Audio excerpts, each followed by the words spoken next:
Moon ক্যানভাসে তোমাদের সবাইকে জানাই স্বাগত। তো আজকে দেখতেই পাচ্ছ যে এখানে একটা শাক কাটা রয়েছে। বলো তো কি শাক? হ্যাঁ, ঠিক ধরেছ, পুঁই শাক। তো আজকে কিন্তু আমি রান্না করে দেখাবো কাতলা মাছের মাথা দিয়ে পুঁই শাক। পুঁই শাকগুলো দেখো, ছোট ছোট করে কেটে নিয়েছি। আমি শুধু কাটিনি, সাথে কিন্তু আমার ছেলেও হেল্প করেছে পুঁই শাক কাটায়, কারণ পুঁই শাকের পরিমাণ ছিল বেশ অনেকটা। কারণ পুঁই শাক করলে যেটা হয়, বেশ ভাগাভাগি হয়, একটু মা বাবার ঘরে দেওয়া হয়, আর শাশুড়ি খাচ্ছে, আমরা সবাই মিলে খাচ্ছি। সবাই মিলে খেতে গেলে অনেকটা পুঁই শাক আমাদের যখন রান্না হয়, অনেকটা পুঁই শাক রান্না হয়, তাই জন্য পুঁই শাক কাটতেও হয় অনেকটা। তো আজকে যেহেতু বাবাই বাড়িতে রয়েছে, ওর কম্পিউটার ক্লাস ছিল সকালবেলা, যে কারণে ও স্কুলে যায়নি, আর সেই জন্যই কিন্তু আমারও একটু সুবিধা হয়েছে। ও কম্পিউটার ক্লাস থেকে যখন ফিরলো তখন বাজে 11:30, আর ও কিন্তু আমার সাথে একটু পুঁই শাক কাটায় হেল্প করে দিল। তো পুঁই শাকটা কাটা হয়েছে, দেখে খুবই কম মনে হচ্ছে নিশ্চয়ই, কিন্তু আসলে কিন্তু অনেকটা পুঁই শাক এখানে। যাই হোক, পুঁই শাকের সাথে যেগুলো দেব সেগুলোও আমি কেটে নিয়েছি। এখানে কিন্তু মাছের ঝোলেরও কিছু সবজি কাটা রয়েছে, আর পুঁই শাকেরও যেগুলো আমি ইউজ করব সেই সবজিগুলো কাটা রয়েছে। তো মাছের ঝোলেরটা আগে বলে নিই, পরে পুঁই শাকেরটা বলছি। মাছের ঝোলের জন্য আমি এই যে মাছ ভেজে রেখেছি। আজকে কিন্তু মাছের ঝোলটা আমাদের হবে হচ্ছে খুব হালকা একটা মাছের ঝোল, কোনো রকম মশলা কষিয়ে বা এইভাবে কিছু হবে না। হালকা পেঁয়াজ দিয়ে আর লম্বা লম্বা করে আলু কেটে রেখেছি, এই দিয়ে হবে মাছের ঝোল।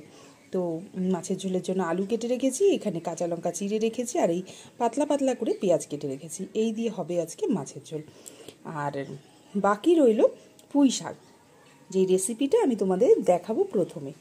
তো পুঁই শাকের জন্য আমি কেটে রেখেছি পেঁয়াজ, এদিকে রয়েছে হচ্ছে কাঁচা লঙ্কা, এখানে আলু কেটে রেখেছি ডুমু ডুমু করে, রয়েছে কুমড়োটা একটু বড় সাইজ করে কাটা আছে। আর কুমড়ো যখন পুঁই শাকে দেওয়া হবে তখন কিন্তু আমি এই খোসাটা ছাড়াই না, তাহলে খোসাটা ছাড়ালে পুরো কুমড়োটা গলে যায় পুঁই শাকে, যে কারণের জন্য একটু খোসা সমেত রাখি কুমড়োটা, আর একটু বড় সাইজ রাখি। আর সেই তুলনামূলকভাবে আলুটা কিন্তু একটু ছোট ছোট করে কাটা। আর এখানে রয়েছে হচ্ছে বেগুন কেটে রেখেছি, খুব সামান্যই কিছু বেগুন কেটে রেখেছি, ঘরে যতটুকু ছিল। কুমড়ো, আলু, বেগুন পুঁই শাকের জন্য কাটা রয়েছে। আর লঙ্কাও চিড়ে রেখেছি এখানটা, এই যে বড় বড় লঙ্কা বেশ কয়েকটা আমি চিড়ে রেখেছি। আর রয়েছে হচ্ছে কাতলা মাছের তেল। তো কাতলা মাছের তেল আমি গলিয়ে রেখেছিলাম। আর রয়েছে এখানে কাতলা মাছের মাথা ভাজা, যেটা আমি পুঁই শাকে আজকে কিন্তু ইউজ করব। তো দেখো, কাটাকুটির পালা তো কমপ্লিট। তো এবার রাধারাধির পালাটা শুরু হোক নাকি? তো সবটুকুই আমি গুছিয়ে নিয়েছি রান্নার জন্য। এবার কিন্তু তোমাদের প্রথমে পুঁই শাক রান্না করে দেখাবো, তারপরে পরের মাছের ঝোলটা আমি সবটুকুই তোমাদের রান্না করে দেখাবো। কিন্তু দুটো রেসিপি, দুটো ভিডিও আমি কিন্তু আলাদা পোস্ট করব। তোমরা কিন্তু অবশ্যই ফলো করো, আমি কখন ভিডিও পোস্ট করছি কমেন্টস করো, লাইক করো, শেয়ার করো, আর অবশ্যই পাশে থেকো। তোমরা পাশে না থাকলে কোনোভাবেই আমার এই ইউটিউব চ্যানেল বলো বা ফেসবুকের পেজটা আমি কিন্তু কোনোভাবেই এগিয়ে নিয়ে যেতে পারবো না। ফেসবুক অ্যাকাউন্টেও আমি আমার বিভিন্ন রান্না পোস্ট করে থাকি, আর ফেসবুক পেজেও কিন্তু আমি বিভিন্ন রান্নাগুলো পোস্ট করে থাকি। তোমরা কিন্তু পাশে থেকো। তো চলো এবার রান্নাঘরে যাওয়া যাক। তো আমি তো রান্নাঘরে চলে এসেছি, দিয়ে দেখো তেলটা কিন্তু বেশ গরম হয়ে এসছে। তো তেলে প্রথমে আমি চিরা লঙ্কাগুলো কিন্তু 3টে মতন দিয়ে দিচ্ছি।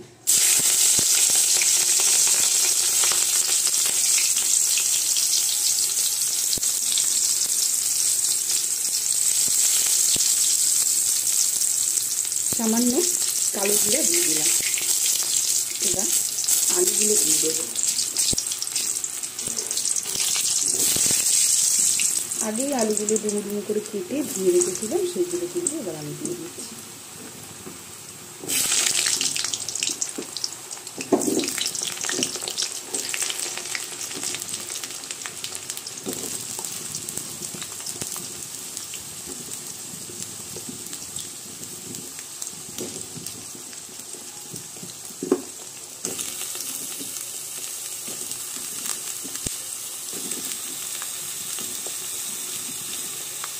আলু কুমড়োগুলো কিন্তু আমি দিয়ে দিলাম। এবারে একসাথে বেগুনগুলো দিয়ে দিচ্ছি।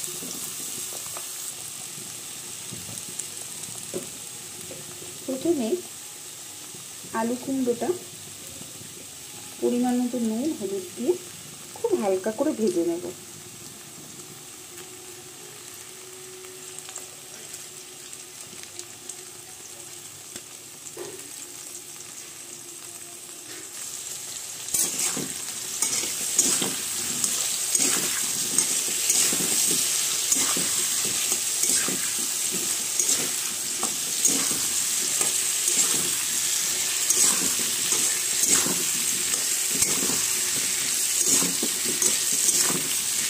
পরিমাণ মতো নুন হলুদ দিয়ে আমি আলু কুমড়ো আর বেগুনটা খুব হালকা করে ভেজে নিচ্ছি।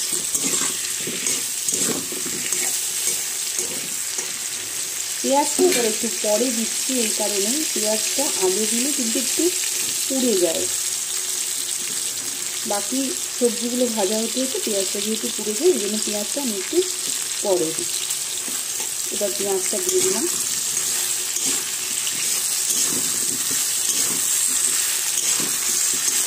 এগুলো ভাজতে ভাজতে তোমাদের সাথে আমি একটা গল্প শেয়ার করি। কাল আমার এক ফ্রেন্ড মেসেজ করেছে আমার যে তোমার কবিতা আবৃত্তির ভিডিওগুলো আর তোমার রান্নার ভিডিওগুলো আমার খুব ভালো লাগে। সত্যি কথা বলতে কি, এখন সেইভাবে ঘুরতে বেড়ানো একেবারেই হচ্ছে না, যেহেতু গরমকাল, সেই হিসাবে ঘুরতে বেড়ানো একেবারেই হচ্ছে না। ফলে সাজুগুজিও হয় না, আর সাজুগুজি হয় না বলে আমি কিন্তু কোনো রিল, পার্সোনাল যে রিল, কোনো মিউজিকের ভিডিও, কিছু গানের নাচ করে এইসব করে ভিডিও করবো, সেগুলো আর হচ্ছে না। জন্য আজকে আছি শুধু কবিতা আবৃত্তি আর রান্নাবান্না করে। তো যেই কারণে আমার সেইভাবে কিন্তু একেবারেই এইসব ভিডিও করা হচ্ছে না, যা করা হচ্ছে রান্নার ভিডিও। তো যাই হোক, সেটা তো আমার মনে হলো কালকে ওই বান্ধবীর মেসেজটা পেয়ে মনে হলো সেই রান্নার ভিডিওটাও বোধহয় সার্থক হয়েছে।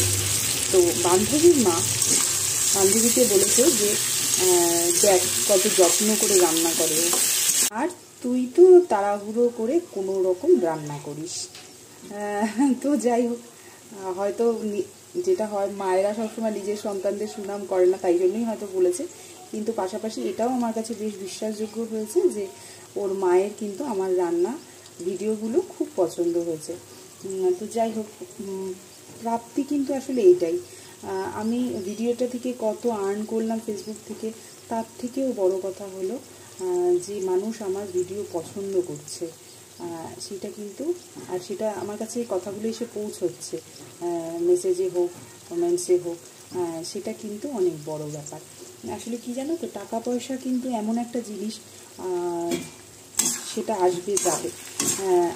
টাকা পয়সা, সম্পত্তি, সোনা দানা, এগুলো সমস্ত কিছু কিন্তু আসবে যাবে, চুরি হয়ে যেতে পারে, কিন্তু মানুষের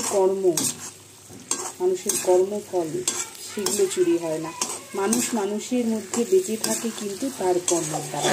সেটা আমার কবিতা আবৃত্তিতে হোক, সেটা আমার সঞ্চালনায় হোক, সেটা আমার রান্নায় হোক, এইভাবেই কিন্তু আমি মানুষের মধ্যে থেকে যেতে পারছি, এটাই বড় কথা। আর থেকে যেতে পারবো এই আশাই রাখি। দেখো, গল্প করতে করতে কিন্তু আমার আলু কুমড়ো ভাজাটা বেশ ভালো মতনই হয়ে গেছে। এবার আমি আলু কুমড়োগুলো কিন্তু তুলে নেব।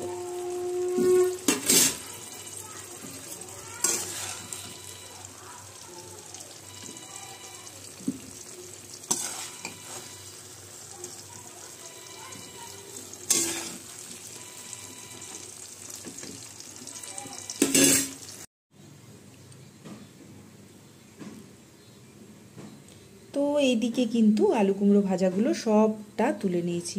বেগুনগুলো মোটামুটি একটু গোটা আছে, যাই হোক। আর এদিকে কিন্তু আমি তেলের মধ্যে এবার কিন্তু পুঁই শাকগুলো দেবো, কিন্তু তার আগে আমি একটু পেঁয়াজ দিয়ে দিচ্ছি, দুটো লঙ্কাও দিয়ে দিলাম,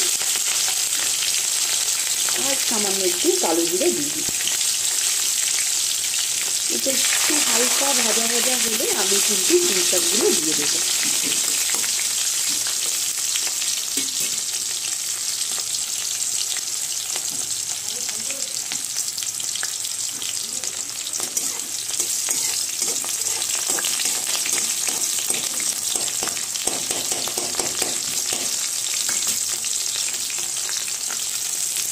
এবার কিন্তু অল্প অল্প করে আমার পুঁই শাকগুলো দিয়ে দিতে হবে।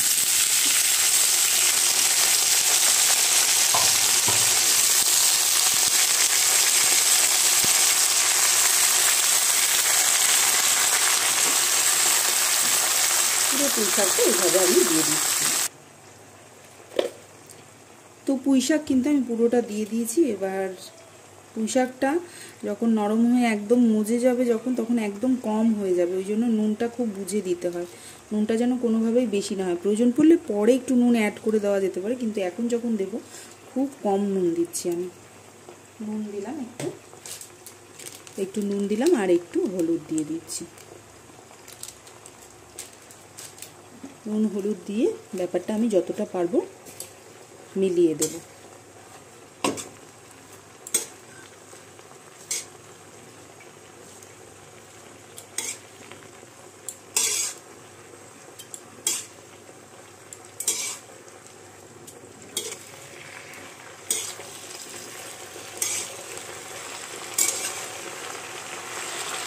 এগুলো খুব কমন রান্না, আসলে এই রান্নাগুলো সবাই মোটামুটি আমরা করতে পারি, কিন্তু বিষয়টা ওইটাই যে কে রান্নায় কতটা সময় দিচ্ছে তার উপরে নির্ভর করে তার রান্নার স্বাদ কতটা হবে।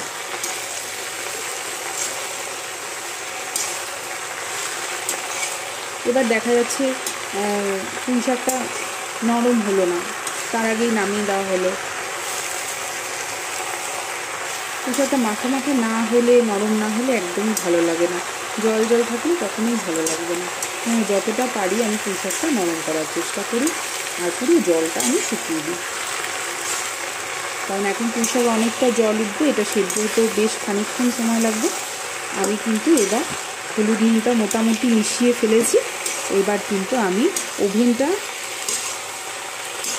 একটু কমিয়ে দেবো, ওভেনটা একটু কমিয়ে দিয়ে থালা চাপা দিয়ে দেবো।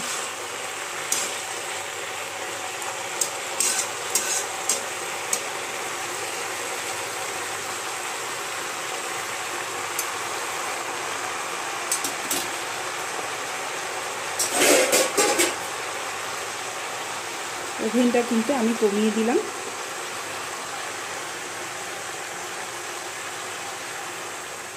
কমিয়ে দিয়ে আমি এবার থালা চাপা দিয়ে দিলাম। তো থালা চাপা দিয়ে আমি কিন্তু পুঁই শাকটা তেলে সেদ্ধ হতে দিয়েছিলাম। পুঁই শাকটা কিন্তু এক কড়াই পুঁই শাক ছিল, সেটা একদম মজে গিয়ে হয়ে গেছে হাফ কড়াই। ডাঁটাগুলো এখনও ঠিক মতন নরম হয়নি, তো আমি একটুখানি ভালো করে এটা ওপর নিচ করে দিচ্ছি। নিচেরগুলো একটু ওপরের দিকে তুলে দিলাম যাতে সেদ্ধটা খুব তাড়াতাড়ি হয়ে যায়।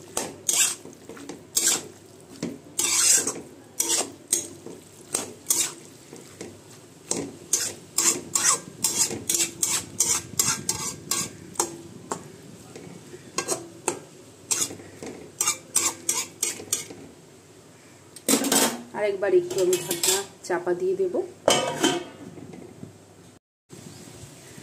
এদিকে পুঁই শাকের ঢাকনা কিন্তু আমি সরিয়ে নিয়েছি। এখন দেখছি যে জলটা অনেকটাই কিন্তু শুকিয়ে গেছে, পুরোটাই জল টেনে নিয়েছে। এদিকে শাকটাও অনেকটা সেদ্ধ হয়ে গেছে, এদিকে ডাঁটাগুলো মোটামুটি একটা সেদ্ধ হয়ে গেছে। এবার কিন্তু আমি আলু কুমড়োগুলো এর মধ্যে দিয়ে দেবো।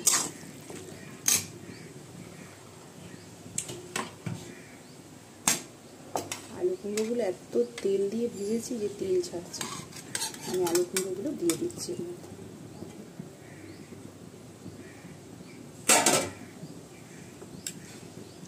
আলু কুমড়োগুলো দিয়ে একটু পুঁই শাকটাকে নাড়িয়ে দেবো।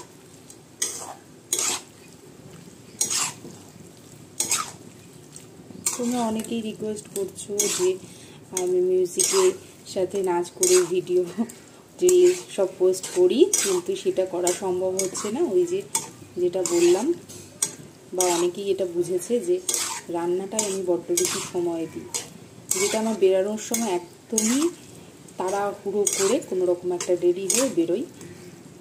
মানে মোদ্দা কথা হলো রান্নায় সময় দিই, বেরোনোর সময় তারা, তাই সাজুগুজু করার পরে আর ভিডিওটা করার সময় হয় না কোনোভাবেই। তাই দেখতেই পাচ্ছ রান্না সত্যি অনেকটা সময় নিয়ে করি, বারবার করে ঢেকে ঢেকে আমি রান্না করি। আর আরেকটা জিনিস জানো কি, ঢেকে ঢেকে ওভেন কমিয়ে যদি রান্না করা যায় তাতে গ্যাসও কিন্তু অনেক কম পড়ে আর রান্নাবান্নাও অনেক বেশি সুস্বাদু হয়। আমি আরেকবার থালা চাপা দিয়ে দেবো।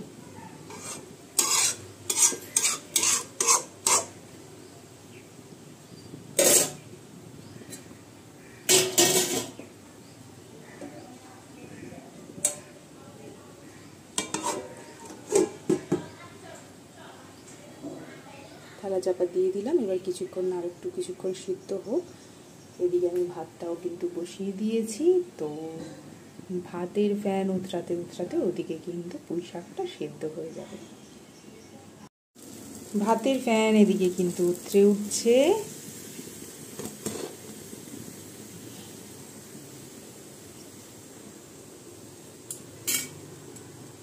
এদিকে দেখছি পুঁই শাকটা সেদ্ধ হয়েছে কিনা।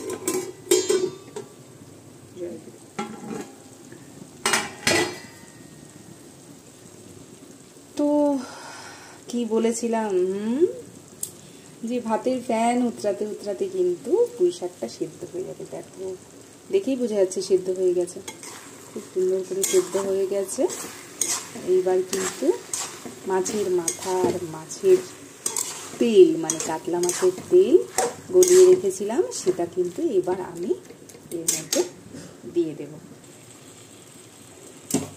তো এবার মাছের মাথাগুলো কিন্তু আমি দিয়ে দিচ্ছি।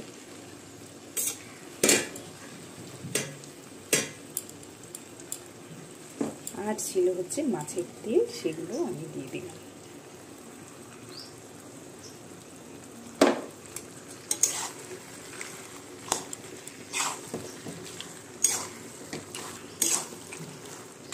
ওটা এবার পুঁই শাকের সাথে মিশিয়ে নিয়ে আরেকবার থালা চাপা দেওয়া হবে।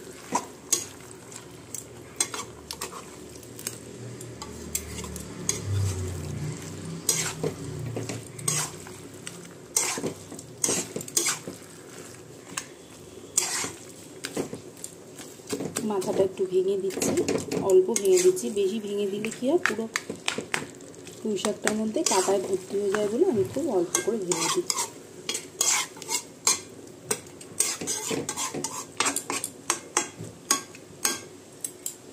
তো এবার মাথাটার গন্ধটা যাতে পুঁই শাকের মধ্যে ভালো করে ছড়ায় ওই জন্য থালা চাপা দিয়ে দিলাম।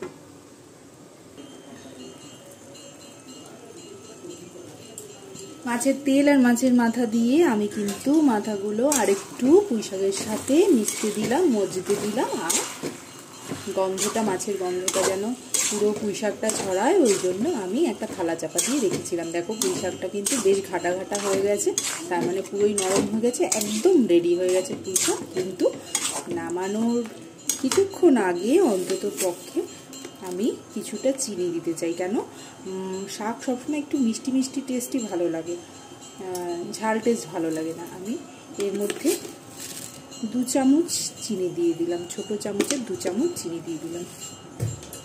চিনি দিয়ে আর একটু নাড়িয়ে নেব আমি। নামানোর সময় চিনিটা দিই কেন, যে প্রথম দিকে চিনি দিলে শাকটা, ডাঁটাগুলো এগুলো কিন্তু কোনোভাবেই সিদ্ধ হবে না, চিনি পড়লেই সেগুলো আর সেদ্ধ হয় না। এটা আমি এর আগেও অনেক ভিডিওতে বলেছি, আবারও বললাম। তো এখন চিনিটা একটু গলতে টাইম দিতে হবে, ততক্ষণ একটু সামান্য নাড়িয়ে নিচ্ছি আমি, পুরো শাকটাতে যেন মিশে যায় সেইভাবে আমি চিনিটাকে মিশিয়ে দেওয়ার চেষ্টা করছি। মোটামুটি মিশেই গেছে আশা করছি। এইবারে কিন্তু শাকটা পুরোপুরি রেডি।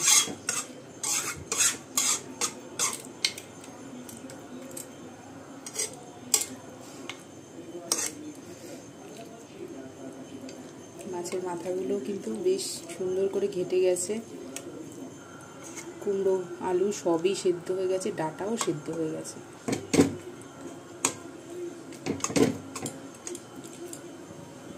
রেডি হয়ে গেছে কিন্তু আমাদের প্রত্যেকের পছন্দের পুঁই শাক।